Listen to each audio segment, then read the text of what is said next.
It was a crisp December morning in the village of St. Mildred's, when the mist rolled off the downs and settled like lace over the churchyard stones. The old bell tower of St. Mildred's parish chimed 9 as the townsfolk bustled about the green, preparing for the annual Winter Charity Bazaar, an event that, in the minds of the villagers, stood only slightly below Christmas itself in importance. Inside the church hall, bunting was being hung between the rafters, and the smell of pine boughs, oranges, and hot tea mingled pleasantly with the faint scent of furniture polish. The tables were already being draped with white linen, their corners pinned neatly by the diligent hands of the Ladies' Guild, who took their duties with military precision. At the far end, near the raffle table, stood Miss Jane Marple, a small figure in dove, grey wool with a matching hat pinned firmly in place. She was knitting, of course, a fine pair of socks for her nephew Raymond, while her blue eyes surveyed the proceedings with mild interest. Miss Marple had been asked quite insistently by the vicar's wife to assist with the Lucky Dip stall, which she found rather charming. A delightful opportunity, she had said, to observe human nature in its festive state, which, I often think, reveals far more than solemn occasions do. And indeed, human nature was out in all its variety that morning. There was Mrs. Amelia Barrington, president of the Ladies' Guild and undisputed queen of St. Mildred's social life, tall, immaculately coiffed, and armed with a clipboard as though it were a scepter. Her sharp eyes missed nothing, and she took it as her personal mission that the bazaar should run like clockwork. Then there was Colonel Geoffrey Halbrook, retired from the Royal Engineers, whose red face and booming laugh could be heard long before he entered a room. He was in charge of the bottle stall, and had already sampled, Miss Marple noted with quiet amusement, at least one of the prizes. Beside him fluttered Mrs. Lydia Halbrook, his much younger wife, a delicate woman with anxious eyes, who seemed forever on the verge of saying something, but never quite daring to. At the cake table, Miss Violet Cresswell, the local milliner, was arranging her Victoria sponges with fastidious care, watching the Halbrooks from time to time with a peculiar intensity. And at the heart of it all, supervising with genial charm, was Mr. Edwin Langley, the new treasurer of the parish council, handsome, smooth, spoken, and recently arrived from London. His presence had caused a flutter in more than one heart, particularly among the unmarried ladies of the guild. Rumour had it that he'd once worked in finance, though opinions differed as to whether he'd left the city for peace and quiet, or pressure and scandal. The festivities began with the vicar's short blessing and a polite applause. By noon the hall was filled with laughter, chatter, and the sound of coins clinking into collection boxes. The air was warm with cheer, and yet, beneath it, something faintly uneasy stirred. It began with a whispered remark. Miss Cresswell, while handing over a scone to Mrs. Halbrook, said in a voice that carried farther than she intended, "Such a pity Mr. Langley couldn't find time to invite his fiancée, isn't it? If she exists at all, that is, Mrs." Halbrook went quite pink, stammered something inaudible, and hurried off. Miss Marple, without looking up from her knitting, noted the exchange. Ah, she thought mildly, that's the sort of remark that tends to unravel more than one thread before the day is done. By mid-afternoon, the raffle prizes had been drawn, the choir had sung their carols, and the tea-urn was almost empty. Mrs. Barrington, flushed with the success of the day, proposed a final toast with the remaining sherry. To St. Mildred's, and to another splendid year of giving, glasses clinked, smiles all around. Then, quite suddenly, Mr. Langley staggered. His glass slipped from his hand, shattering on the floor. He gasped once, clawed at his throat, and fell heavily against the raffle table. The whole erupted into chaos, Someone screamed. Mrs. Halbrook dropped her cup. Miss Marple rose at once, calm amid the confusion. Within moments, the vicar knelt beside the fallen man, but there was no doubt. Edwin Langley was quite dead. The police were summoned, and the hall emptied of all but a few pale-faced witnesses. The snow began to fall in earnest outside, silencing the village green. Miss Marple stood quietly by the trestle table, her knitting still in hand, watching the little details that others missed: the half-finished glass of sherry on the counter, the faint scent of almonds in the air, and the way Mrs. Barrington avoided looking at the body. By the time Inspector Craddock arrived from the county station, the bazaar had become a scene of whispered scandal, a tragic heart attack. Someone murmured, perhaps the excitement was too much. But Miss Marple, her eyes narrowing ever so slightly, knew better.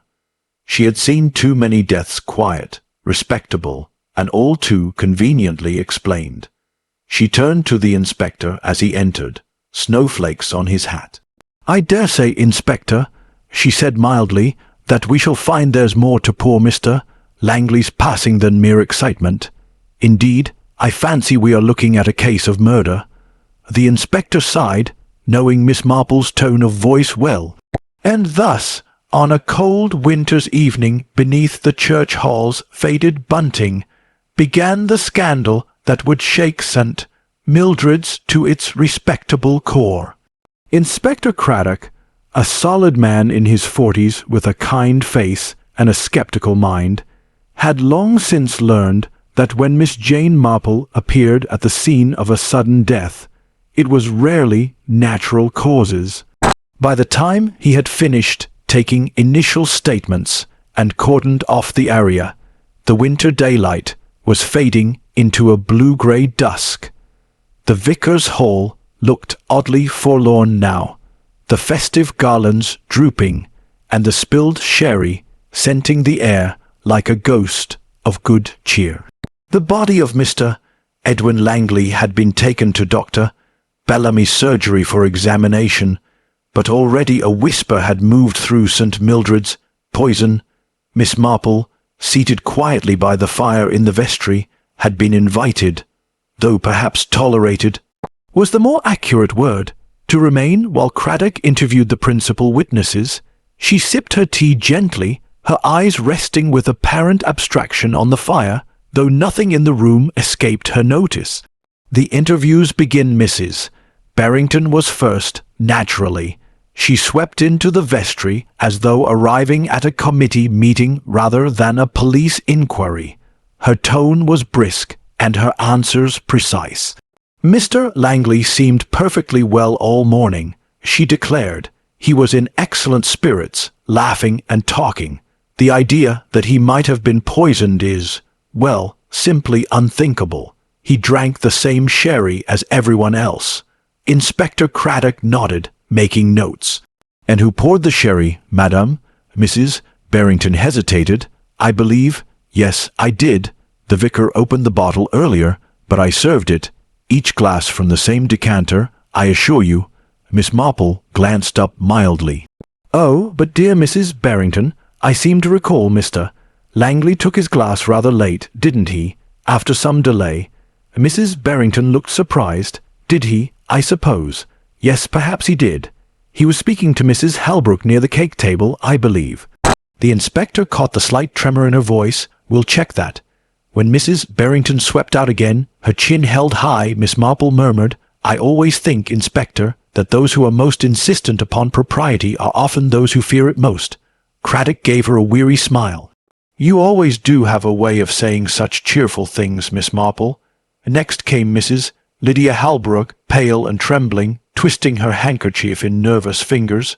Her husband, the colonel, stood protectively behind her, but Craddock insisted she speak for herself. I hardly know what to say," she stammered. "Mr. Langley was so kind. He helped me carry a box of jam jars from the car. We only spoke a moment." Miss Marple's voice was as gentle as falling snow. "And did you happen to share a glass of sherry with him, my dear?" The young woman hesitated. Yes, he offered to fetch it for me. I thought it very polite of him. Colonel Halbrook's moustache bristled. Damned cad was always too familiar, if you ask me. Craddock raised a brow. So you didn't like him, Colonel? Didn't trust him? The Colonel said curtly. He asked a great many questions about our finances, about an investment scheme. Dash it all. Told me he could double my pension in 6 months. Too smooth by half. Miss Marple nodded absently. Men who promise easy returns often have much in common with those who promise eternal youth. Both tend to end badly. Lydia gave her a quick, fearful look, but said nothing. Later, Miss Violet Cresswell entered neat, self-contained, and radiating an air of suppressed triumph. She seemed far too composed for someone who had just witnessed a death. Such a tragedy, she said briskly, smoothing her gloves, though I can't say I was entirely surprised. Mr. Langley had been, well, under a good deal of strain, I believe. Strain? Craddock asked. Financial, she said delicately. He borrowed money from me some weeks ago. Only a small sum, of course. He said it was temporary. But one hears things, Inspector. Certain accounts not quite in order. Miss Marple's knitting needles paused. How interesting. And yet, Miss Cresswell, I thought you and Mr. Langley were seen together rather a lot recently at the post office, by the river path. The colour rose swiftly in the milliner's cheeks.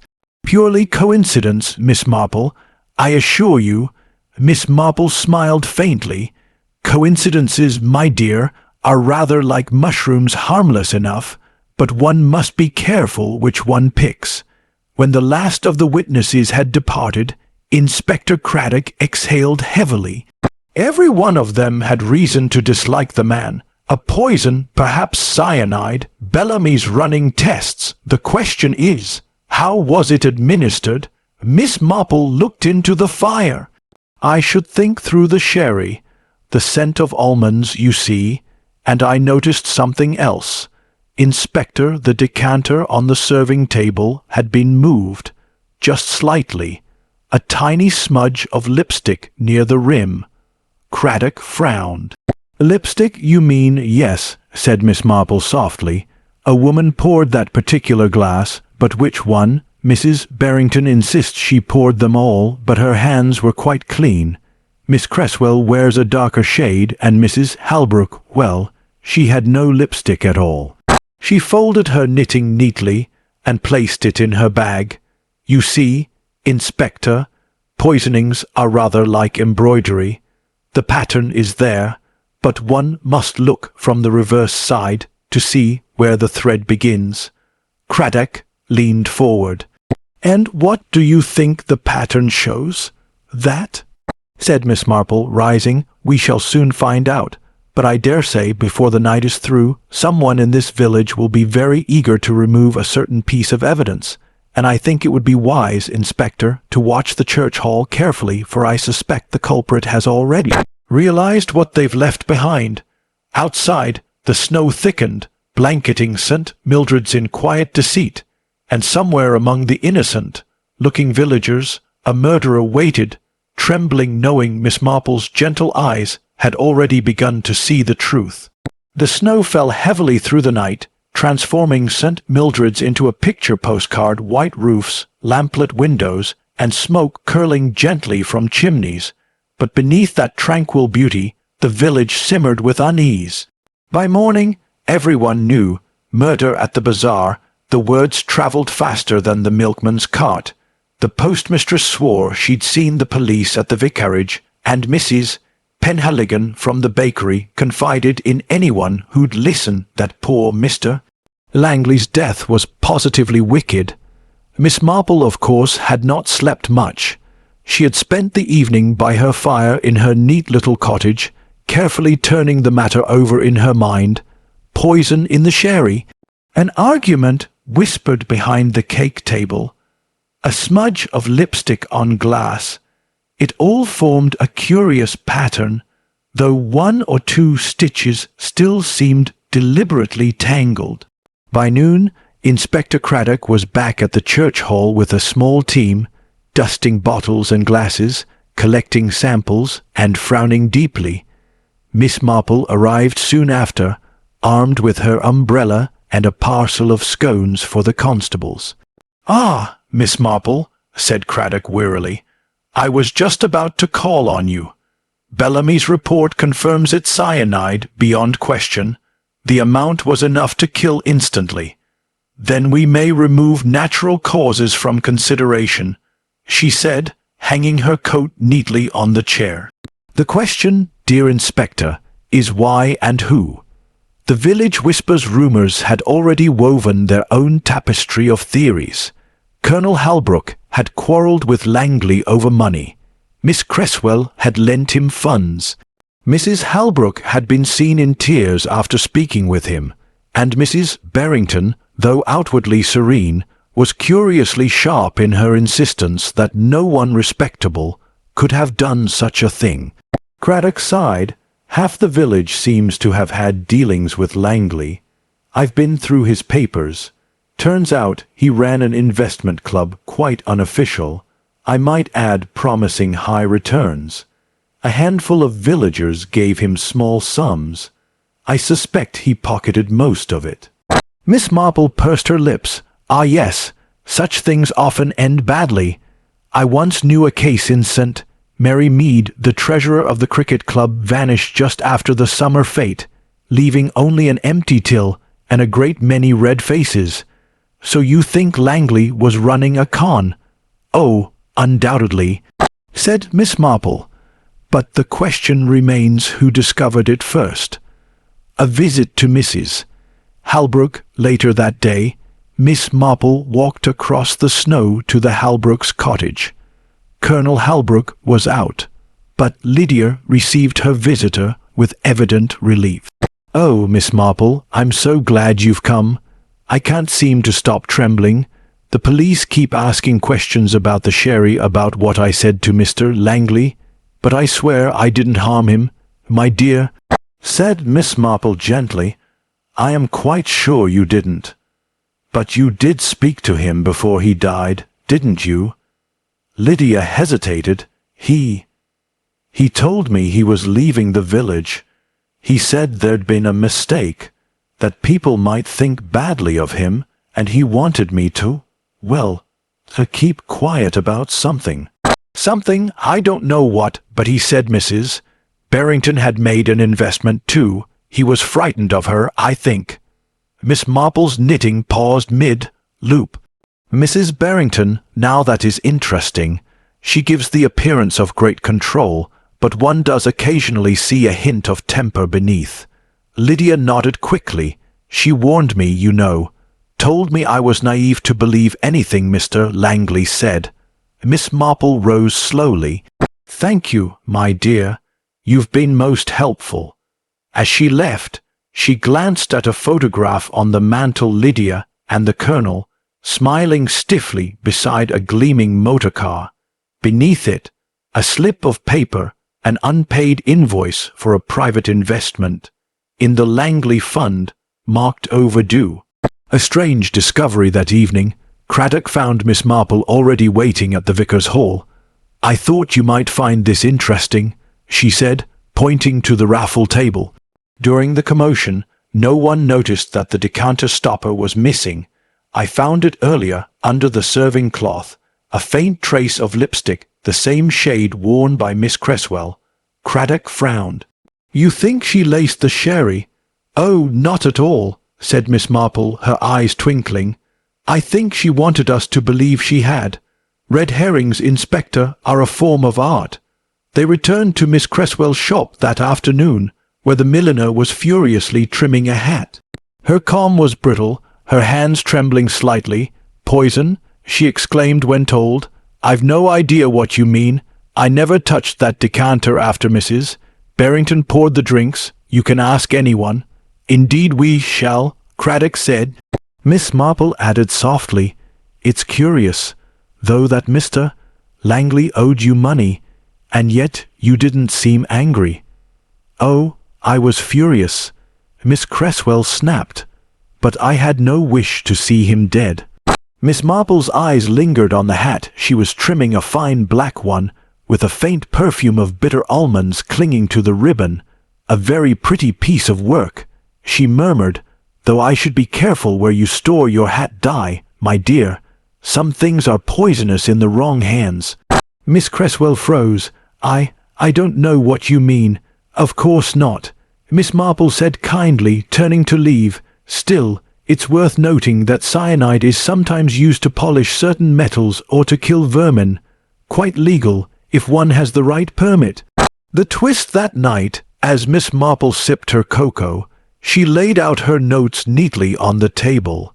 Each suspect had a motive: greed, jealousy, fear, or pride. But one small detail continued to trouble her. The sherry glass, the one with lipstick, was half full when Langley took it. Someone had poured more into it later, topping it up from the decanter, and that meant the poison had been added after he took his first sip.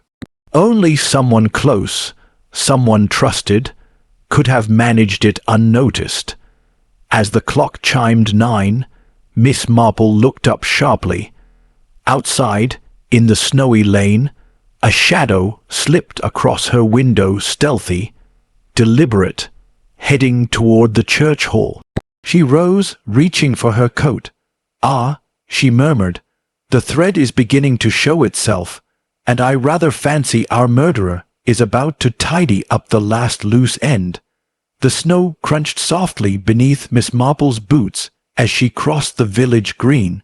The night was very still, one of those English winter nights when the world seemed wrapped in silence, save for the distant toll of the church clock and the whisper of trees bending under frost. She moved briskly, her lamp in hand, towards the dimly lit church hall. A faint glow shone from within. Someone was inside. When she reached the door, she paused. Through the frosted glass she could make out a silhouette, slender, deliberate, moving near the raffle table. There was a faint clink of glass, the creak of a cupboard. Whoever it was, they were searching for something. Miss Marple entered quietly, the door giving a soft groan. "Good evening," she said pleasantly, her voice as calm as if she'd come to borrow a teacup. The figure spun around. It was Mrs.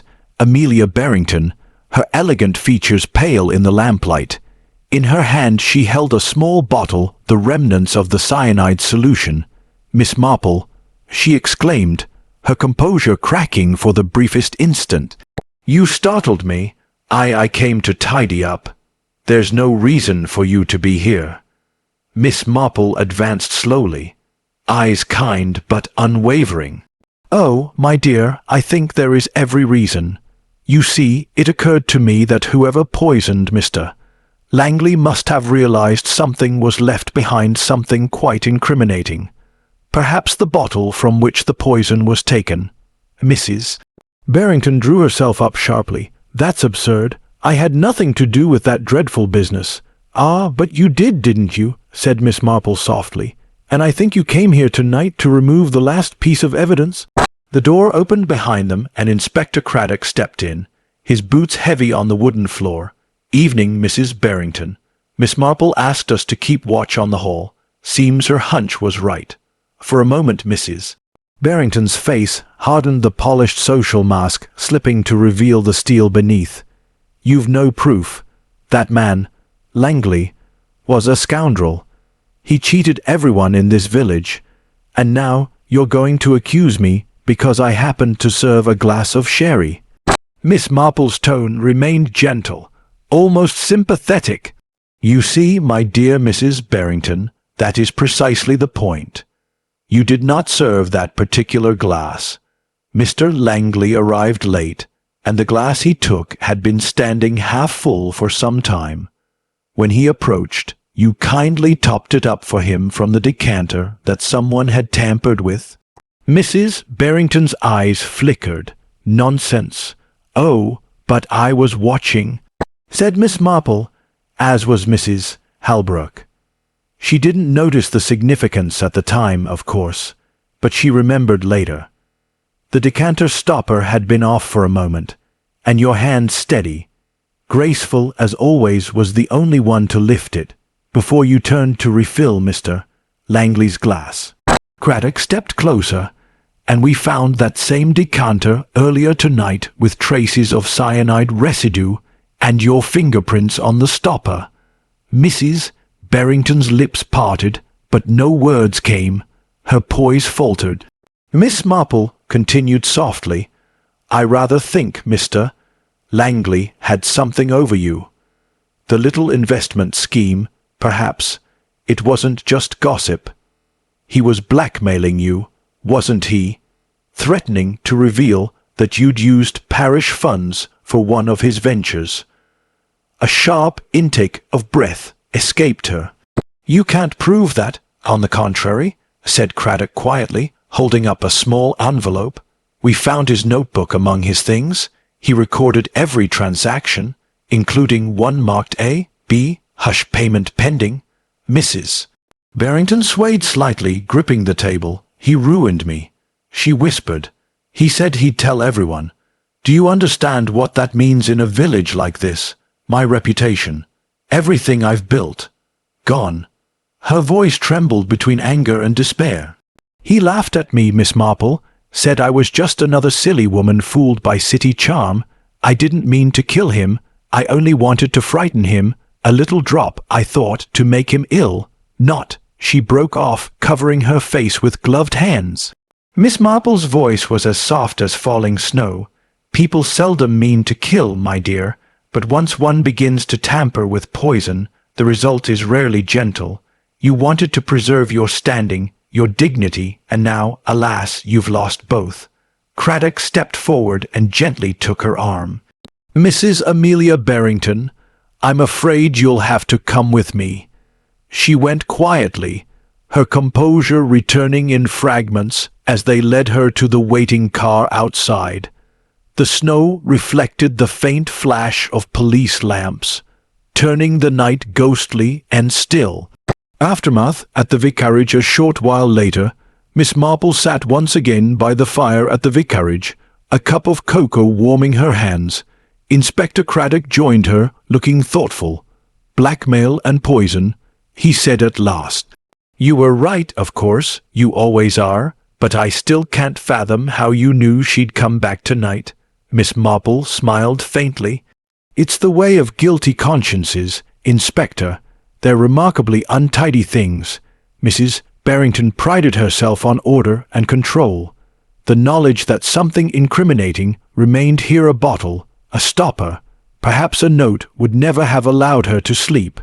It was only a matter of time before she tried to put things right. Craddock chuckled softly. I dare say you'd make Scotland Yard look like amateurs. Oh, I should hope not, said Miss Marple mildly. I merely observe what's in front of me. People, you know, are much the same everywhere, whether they're attending a bazaar or committing murder. The smallest habits tell one everything. She looked into the fire, the reflection glinting in her wise blue eyes. Mrs. Barrington's tragedy was pride, a very English fault. I'm afraid the sort that leads one to hide every imperfection until it consumes the soul entirely. Craddock nodded gravely.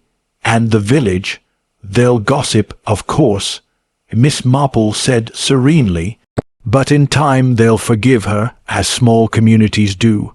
A scandal is only shocking until next Christmas. Outside, the church bell struck 11, and the snow continued to fall soft, silent, and untroubled, covering the footprints of both the innocent and the guilty alike. The drawing-room at Gossington Manor was hushed.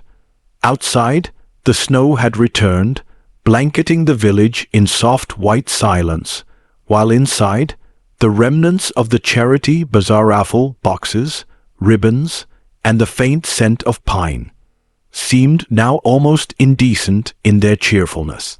The village constable stood by the fire, notebook in hand, while Colonel Melrose, upright and red-faced, attempted to maintain some semblance of order among the uneasy group gathered before him. Lady Pendleton sat rigidly in her chair, her hands clasped tightly around a lace handkerchief, her pearls slightly askew. Mrs. Finch hovered in the background, pale and trembling, her usual self-assurance entirely vanished. Mr. Lytton paced by the mantelpiece, his spectacles glinting, his expression one of stubborn disbelief. Alice Harding stood apart, silent, her face drained of color, and at the center of it all, calm, unhurried, and entirely composed, sat Miss Jane Marple, a ball of soft grey wool in her lap, her knitting needles clicking softly as if they punctuated her thoughts. "Colonel Melrose," she began gently, "if you wouldn't mind, I think we may now dispense with further speculation.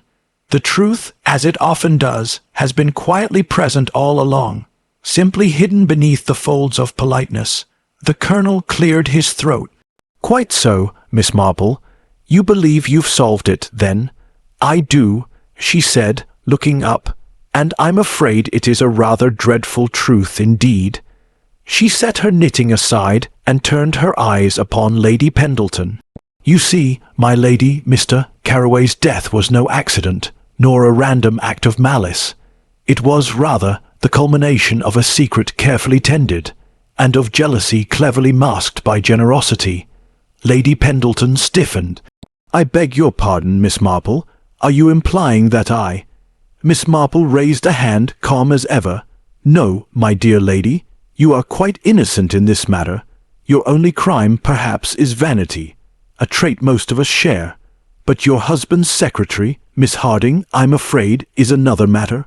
All eyes turned to Alice. Her lips parted slightly, though no sound emerged.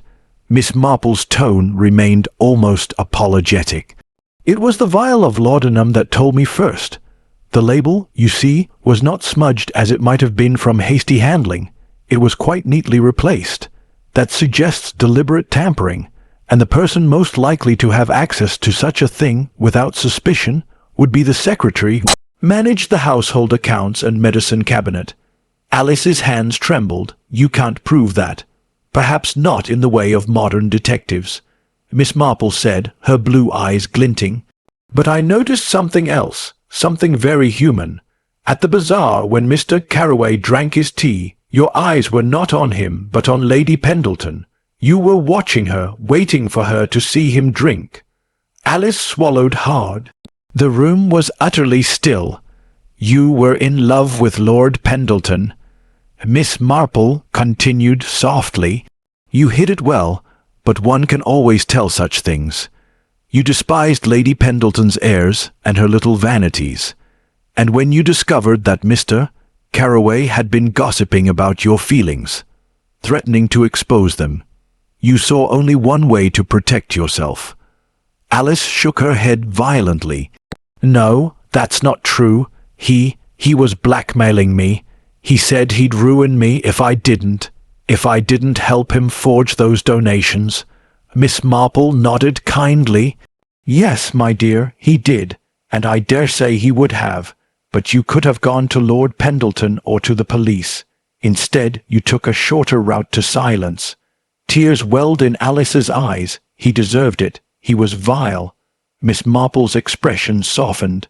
"Evil, perhaps, but still a man, and one's conscience, I fear, is not so easily silenced as a gossip."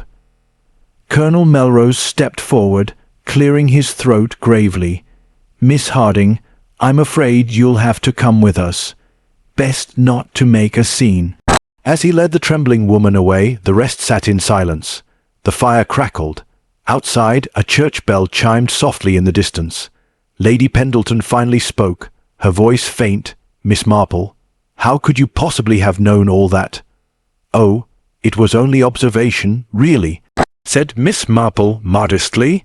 "Human nature is very much the same wherever one goes. I've seen too many small tragedies in St. Mary Mead to miss the signs. People may think their emotions well hidden, but they're always betrayed in the little things, the way a cup is held, or how one looks at another when one thinks no one notices." Mr. Lytton sighed deeply, taking off his spectacles. "Remarkable, simply remarkable." Mrs. Finch dabbed at her eyes. "Poor girl, and at Christmas time too." Miss Marple gave a small nod. "The season has a way of bringing truth to light, Mrs. Finch, a time of charity and reflection, though not always of peace."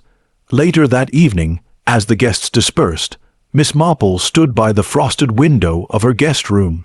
The moonlight glistened on the snow outside, and in the courtyard below, the villagers were quietly taking down the remnants of the charity stalls. She could hear faint laughter, children calling out to one another, and the creak of cart wheels. She smiled faintly. Murder, she reflected, was never a pleasant thing, but it was, in its curious way, a reminder of how fragile the mask of civility could be. Beneath lace and tea and polite conversation, the old sins, envy, pride and fear, still lived on, just as they always had. And yet, she thought, there was also grace in the kindness of strangers, in the laughter of children, in the steady rhythm of ordinary life that endured despite all. She picked up her knitting again, settling into the chair by the fire. Well, she murmured to herself, perhaps tomorrow will be quieter, though one never knows in the countryside. The fire crackled softly in reply.